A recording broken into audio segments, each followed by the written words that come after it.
uh, I've got a somewhat exciting story this week. We did all of our travel for Thanksgiving, so I won't get into all of that, but we did return to Columbus on Sunday, and I actually was buying a Tesla wall charger off Facebook. I found like a really good deal for one from somebody in like Mount Vernon, Ohio, which is like 45 minutes northeast of Columbus. So got back home after traveling. My battery was super low, plugged into the home charger, and I had to leave like within an hour.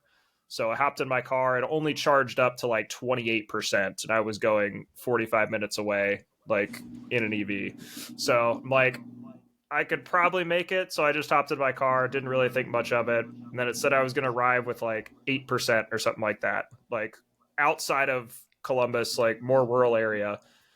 Drove all the way up there, turned the AC or the heat off on the way up, like drove at like 45 miles an hour, like arrived up there with 12%. I was able to bump it up all the way to 12, like along the drive in like 30-degree weather. So I'm impressed I actually was able to do that. Not bad.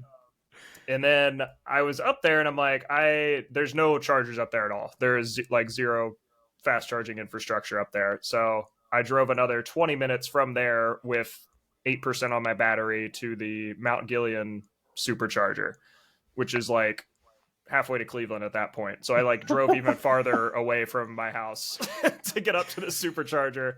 Got there with 2%, I think, and then was able to charge up enough to drive the hour home. So if you hadn't calculated all your little extra buffer there, you'd have I would have been short.